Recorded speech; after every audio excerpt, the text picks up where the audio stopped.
warahmatullahi wabarakatuh. Perkenalkan, nama saya Rizkyatu Salama dari kelompok 2 akan menunjukkan hasil analis jurnal untuk memenuhi tugas mata kuliah dasar-dasar metodologi penelitian.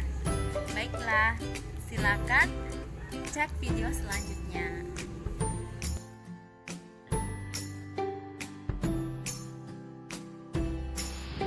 Di sini saya akan menjelaskan hasil dari analisis jurnal yang berjudul Pengembangan Instrumen Diagnosis Kesulitan Belajar pada Pembelajaran Kimia di SMA yang ditulis oleh Sri Yamtina dan Budiono.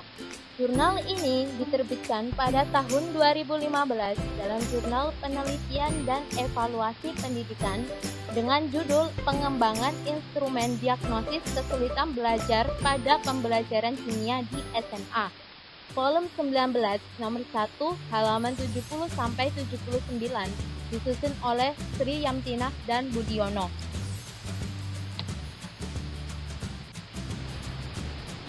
Selanjutnya, saya akan memaparkan latar belakang dari jurnal ini.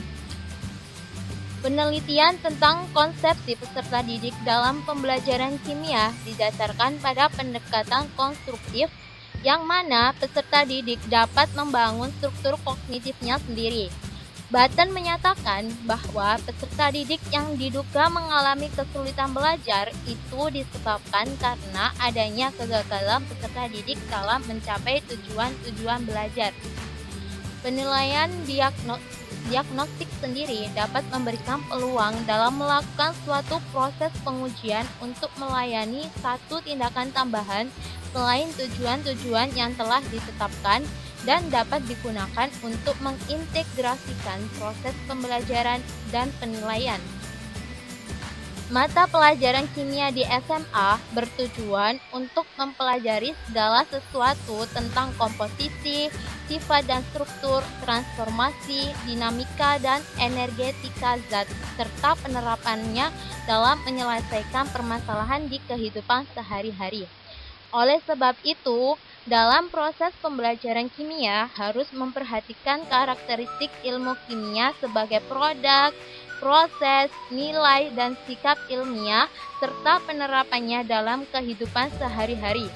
Salah satu kesulitan peserta didik dalam memahami kimia yaitu berkaitan dengan berbagai tingkat representasi yang digunakan dalam pembelajaran kimia untuk menggambarkan dan menjelaskan fenomena kimia itu sendiri. Dari analis jurnal tersebut, saya merumuskan 4 permasalahan. 1. Bagaimana cara mengembangkan instrumen diagnosis kesulitan belajar dalam pembelajaran kimia di SMA? 2. Bagaimana cara menetapkan karakteristik dari suatu instrumen? 3. Apa alasan siswa SMA mengalami kesulitan belajar kimia yang terdapat pada pokok bahasan stoikiometri? 4. Bagaimana hasil dari pengembangan instrumen diagnosis dalam mengatasi kesulitan belajar pada pembelajaran kimia di SMA? Dari 4 rumusan masalah tersebut, terdapat beberapa teori pendekatan. Yang pertama, teori pendekatan konstruktivisme kognitif oleh Piaget. Piaget sendiri mengusulkan untuk membentuk skema atau struktur kognitif yang mana berisi makna dan berupa pemahaman tentang dunia individu.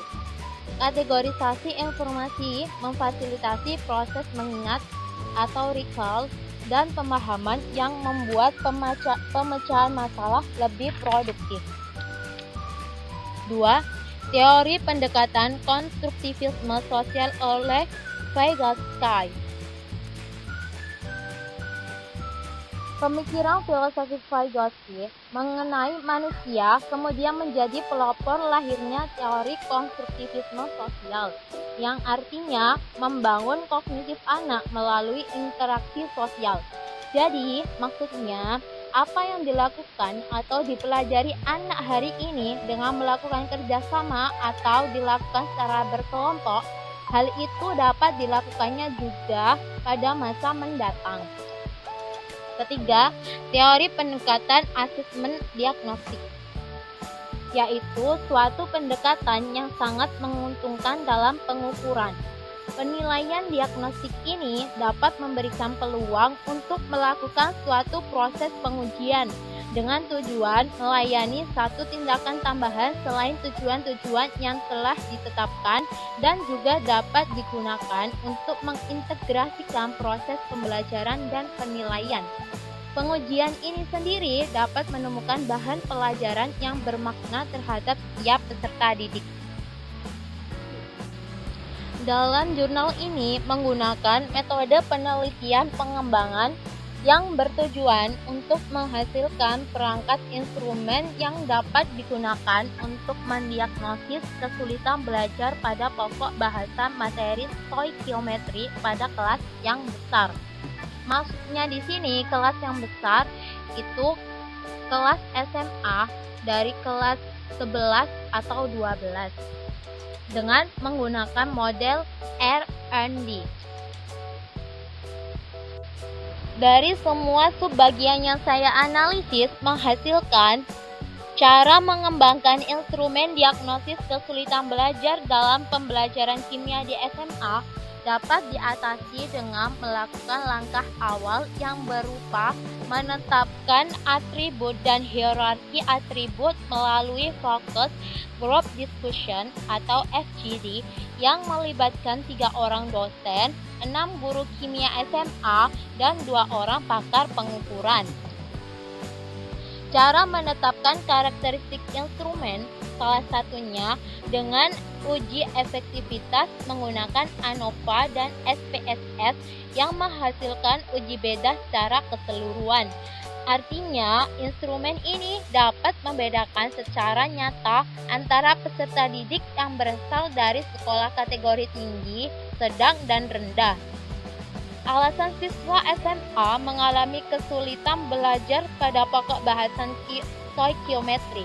Penyebab kesulitan siswa dalam memahami stoikiometri adalah kompleksitas hitungan yang memerlukan pemahaman beberapa aspek yang meliputi pemahaman tentang konsep mol, penyetaraan reaksi, kemampuan aljabar, dan menginterpretasikan bahasa menjadi langkah-langkah prosedural untuk memperoleh jawaban yang benar.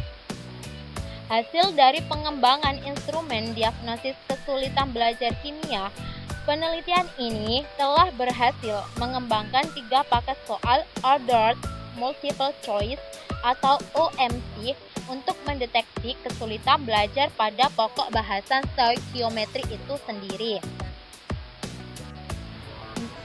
Nah, sekarang di tahap simpulan. Dari jurnal yang saya analis menyimpulkan bahwa langkah awal pengembangan instrumen kesulitan belajar kimia adalah dengan menetapkan atribut dan hierarki atribut melalui Focus Group Discussion atau FGD yang melibatkan 3 orang dosen, 6 guru kimia SMA, dan 2 orang pakar pengukuran. Cara menetapkan karakteristik suatu instrumen yaitu salah satunya dengan uji efektivitas menggunakan ANOVA dan SPSS yang menghasilkan uji beda secara keseluruhan. Penyebab kesulitan siswa sendiri dalam memahami stoikiometri adalah kompleksitas hitungan yang memerlukan pemahaman beberapa aspek dari materi tersebut. Melalui penelitian ini dengan yang menggunakan metode pengembangan telah berhasil mengembangkan 3 paket soal Ordered Multiple Choice atau UMC untuk mendeteksi kesulitan belajar pada pokok bahasan stoikiometri.